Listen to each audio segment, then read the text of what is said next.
सबसे पहले जय सिया राम, लेकिन उससे पहले बोलूंगा मैं, हमें और आदि पुरुष नहीं चाहिए। पहला रिक्वेस्ट हमें यही है डायरेक्टर साहब से, आदि पुरुष जैसा हमें कुछ नहीं चाहिए। ये जो विजुअल सामने आया, ये जो साउंड डिजाइन हमें सुनने को मिला हेडफोन में, भाई इतना कमाल का है, हमने एक्सपेक्ट भी नहीं किया था। मुझे लगा था कि शायद पुराने सीरियल की तरह कुछ हमें देखने को मिलेगा, रणवीर कपूर या फिर यश की बात की जाए, बाकी का तो अब हमें देखने को मिला भी नहीं है। बस मैं इतना कहूंगा, जो विजुअल्स दिखाया है, अगर शुरुआत से लेकर एंड तक मैं इसको एक्सप्लेन करूं तो स्टार्टिंग में ही दिखाया गया है। शुरुआत होता है ब्रह्मा जी से, फिर विष्णु जी, फिर महादेव जी, तीनों का काम क्या है वो भी दिखाया जाता है, मतलब शास्त्रों के हिसाब से। उसके बाद तीनों को एक साथ मिलाकर जो लीला सामने आया है वो है राम लीला, और उसे ही यहाँ पर दिखाया जा रहा है।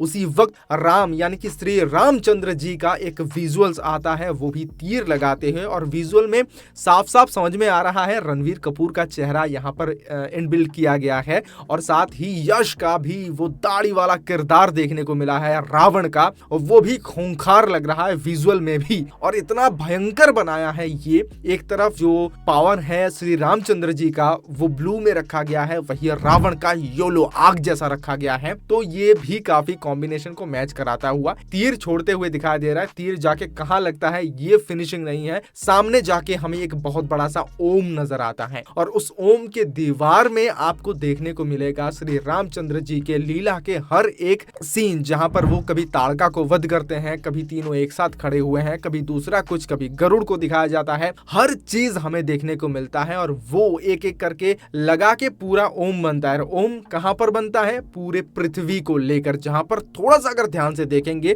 तो हमारे भारत को हाईलाइट किया गया है ब्लू कलर के लाइन से, वो भी स्पार्क हो रहा है, काफी कमाल का लग रहा है। पूरा जो धरती है वो काला दिखाया गया है, क्यों? क्योंकि इसमें अब रावण का पैर पड़ चुका है। भाई सामने जैसे ही खत्म होता है कि हमारा ट्रुथ, हमारा हिस्ट्री, ये है रामायणा, नाम देखने को मिलता है, फॉन्ट भी काफी कमाल का है। सब कुछ देखने के बाद अब चेहरा कब दिखेगा? क्या नहीं दिखने वाला है? नहीं, रुको जरा सबर करो, कमाल का है। यहाँ पर जो जंगल दिखाया गया है उससे साफ साफ पता चलता है वीएफएक्स कितना कमाल का होने वाला है। श्री रामचंद्र जी दौड़कर जाते हैं और एक पेड़ में छलांग लगाते हैं और वहां से तीर मारते हैं। ओ माय गॉड, बस इतना सा दिखाया है। रणवीर कपूर का चेहरा अच्छा लग रहा है, डिसेंट लग रहा है, पूरा हमें देखने को मिलेगा जो कोमल चेहरा है श्री रामचंद्र जी का, वो क्या समझ में आता है सिनेमा में या नहीं, ये बहुत बड़ा सवाल है। वही दूसरी ओर ये विजुअल शुरू ही हुआ था रावण के साथ, उनका पूरा पार्ट काला रखते हैं, सिंबल भी काला है, एकदम काला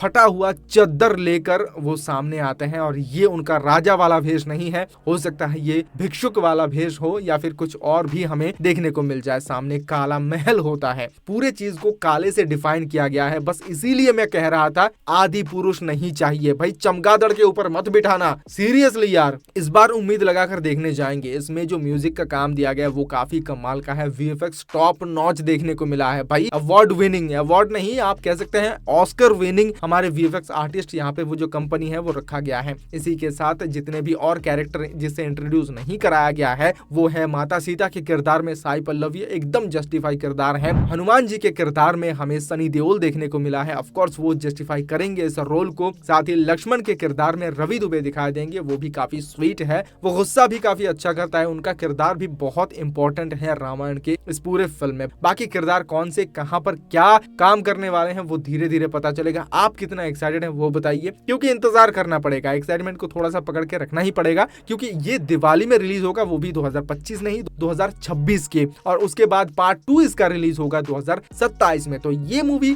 डुओलॉजी मूवी आ रहा है जो काफी कमाल का होगा। बस इतना ही कहूंगा, आदि पुरुष मत बनाना।